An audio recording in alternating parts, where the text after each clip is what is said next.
Today we have a wonderful interview, I think so. It will be wonderful, with the leading actor of Son of the South, Lucas Till, for the YouTube channel The Spirit Meets, and of course also for my own film and music magazine Spirit, The Smile and the Storm. Yeah, I have to congratulate from the bottom of my heart for this film. It's an amazing film. It's well acted. It's also the cinematography is good, but it's also an important topic. And the title is Son of the South.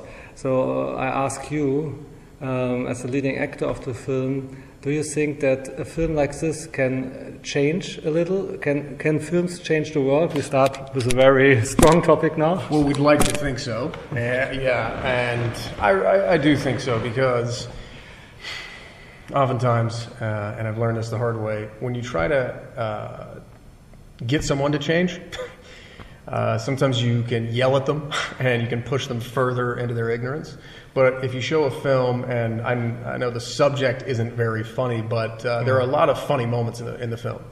And that's because if you don't have that, then I like to say it's like trying to get people to eat their vegetables. They don't really like to do it. And but if you have something that invites you in and makes you feel like you're watching entertainment and they don't even realize that they're being taught a message, you have a better way of, it can be more effective for certain people. So I would like to think so. And a lot of people have told me that they really liked it, who I kind of suspected, like, really? Do you know what the movie's about? Did you watch the movie? But so that means that I think it's working in the smallest way. But yeah.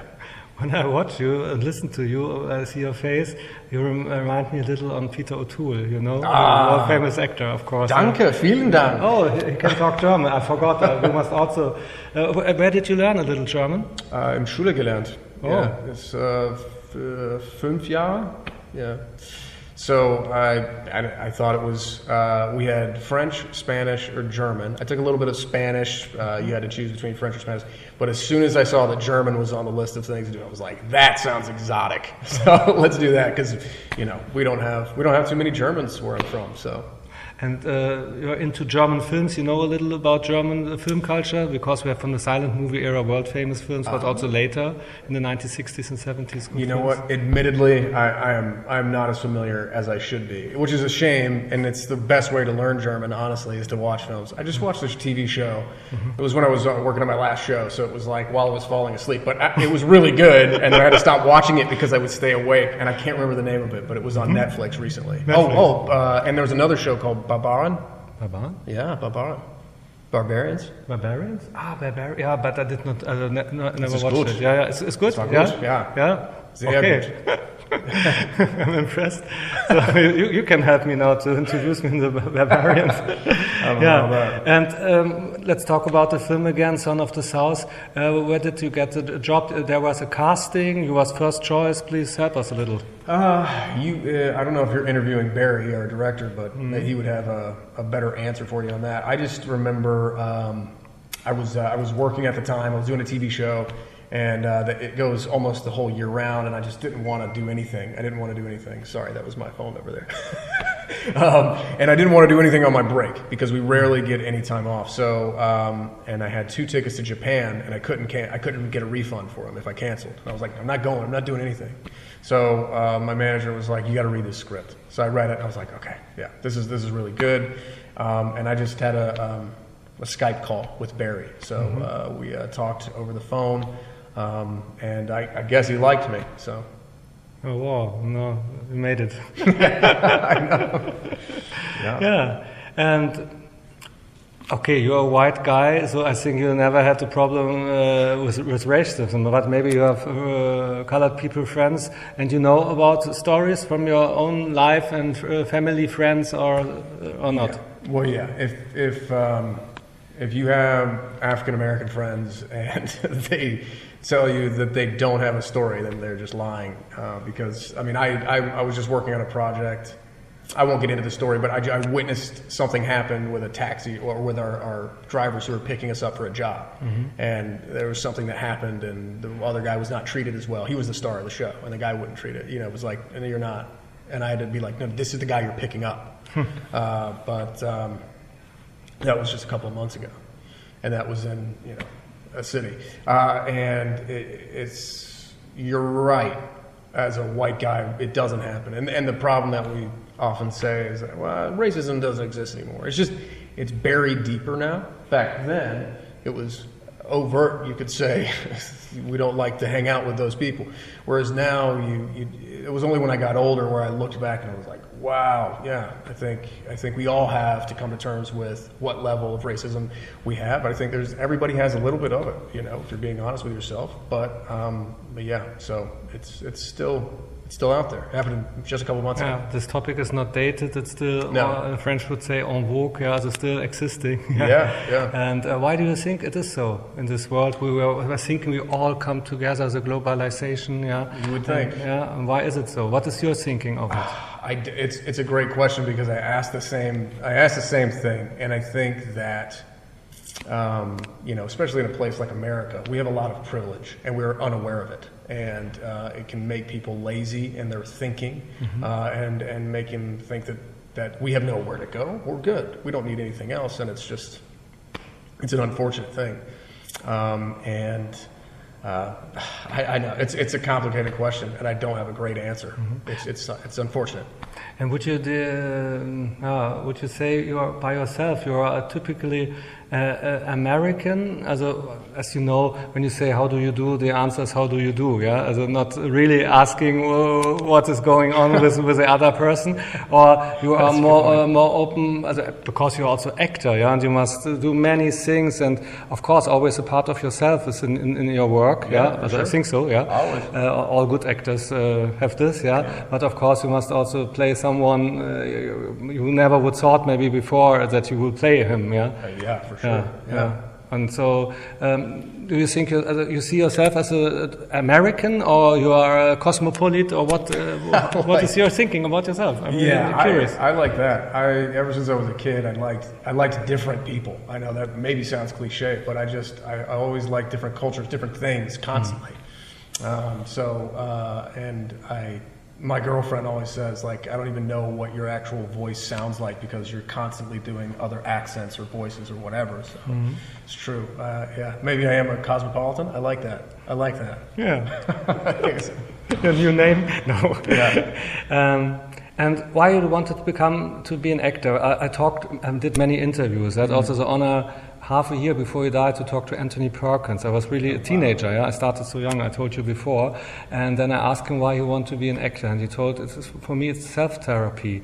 So, and then other want serve the art. And some just, I don't know, want to be famous. Yeah. So what is your way, and why do you want to become an actor?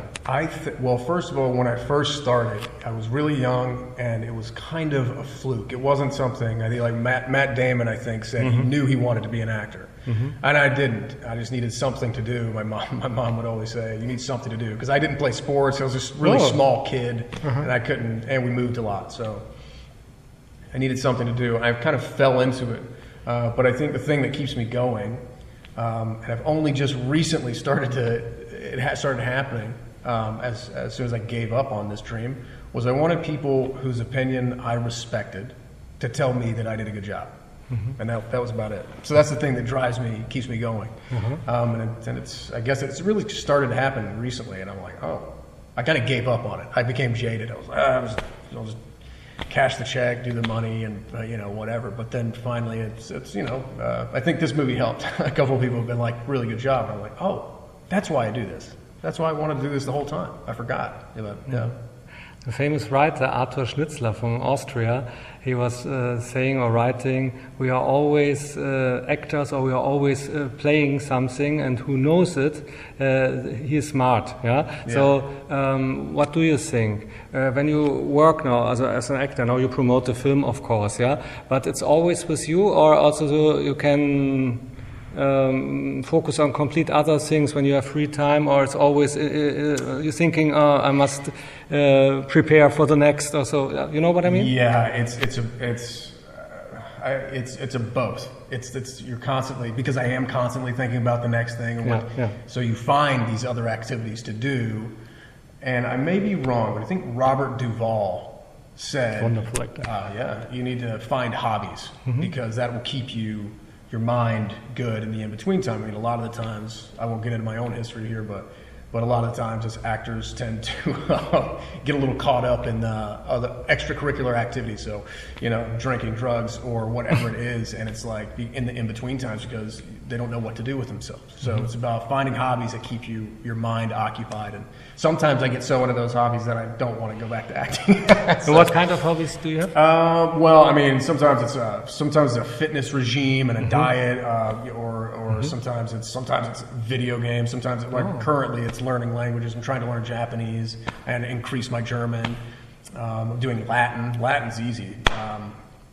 So then I get obsessed because I wake up and I do my morning routines. And why Japanese? I'm also very interested in Asian culture, so I ask. Yeah, me too. So I've always been fascinated. I think I've been fascinated with Asian culture since I was a little kid. Same here. Yeah. Really? It's amazing, and it's been around for thousands and thousands and thousands of years.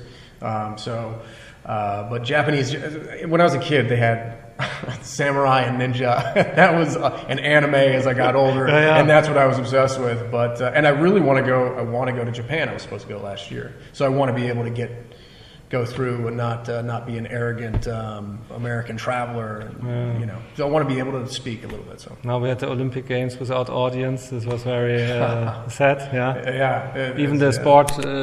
People did the best they could do, many world records and so.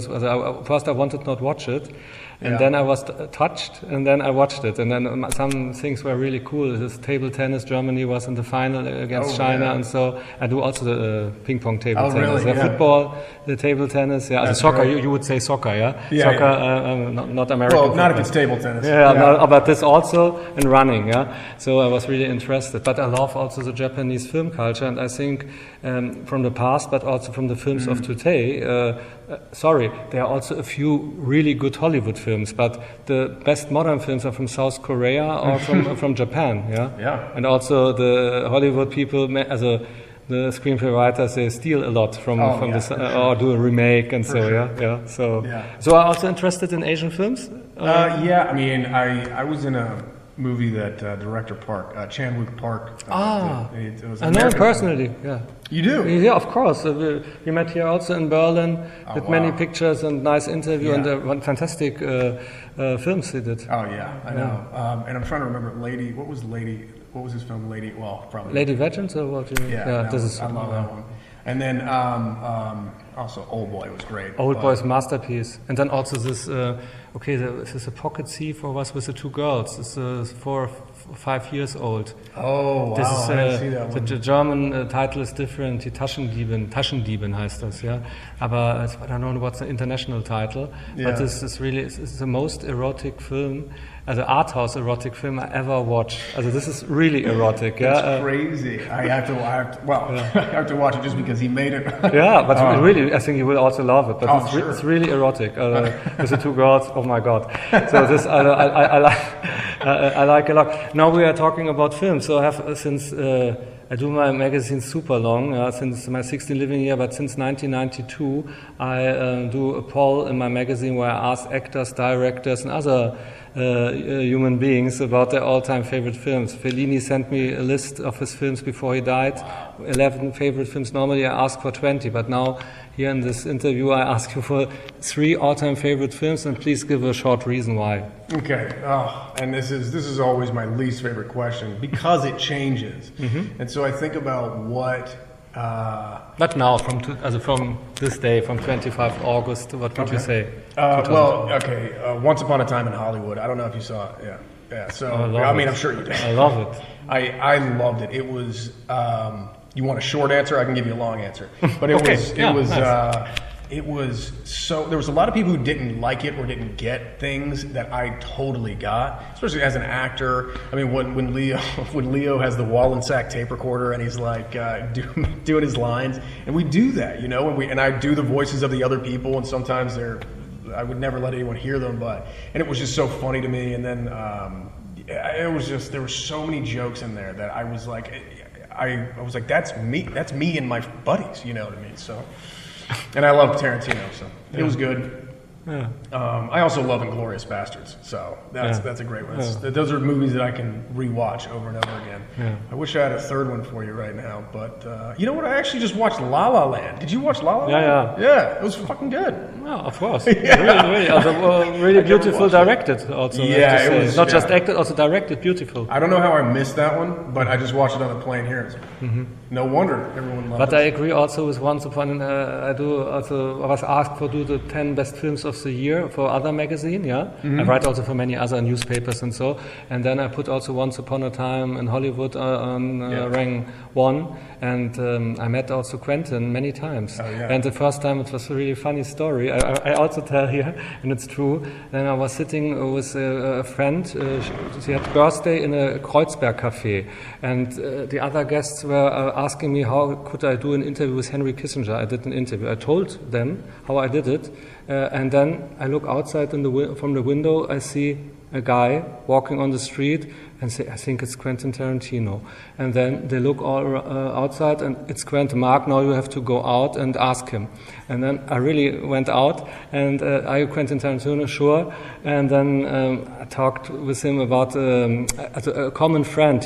Unfortunately, he died. It's a film composer, Peter Thomas. He was German, but living in Switzerland. And Quentin talked with George Clooney for Confessions of a Dangerous Mind and named his scores from the 1960s, so space sound pops, sound orchestration soundtracks, and George Clooney used it in his films, and then he was so open-minded. He did not know me. We talked on the street, Oh, sure, about film. I'm sure we can talk and about then he was, because you named also Inglourious Bastards, then he talked, Mark, it's so hard to do this film. I really don't know if I can't finish it. But when it's finished, we meet again, we do an interview. And he invited me to the premiere in Germany. Wow. I was also with The Hateful Eight, I was 2 days together with him. We watched the film, we made party together. Wow. And when he sees somebody recognize that he has passion for film and music, then he's so open-minded and he don't care if you're famous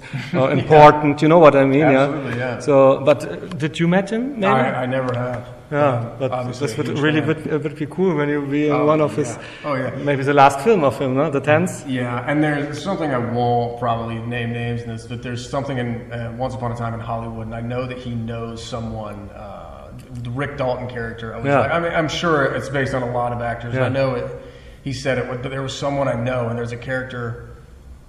Anyway, it's an inside joke, and I don't want to do it's crazy. But I know that he knows this guy, and I know that there's so many questions I want to ask about that film. Yeah, but this is really also a masterpiece for me, because also this area of the 96 is my favorite period in the history of cinema. I love 1960s, from the films, from the music, from the fashion, literature, everything. And so I love it really. And then he has really the right look on it. The film posters in the background, And I love the whole film, but the most wonderful thing was Margot Robbie when she watching her own film as Sharon Tate, and she's in the cinema eating popcorn. Nobody knows she's there, but she's so surprised and overwhelmed by the film. The Wicked Crew is it, I think so, with Dean Martin and Nancy Kwan.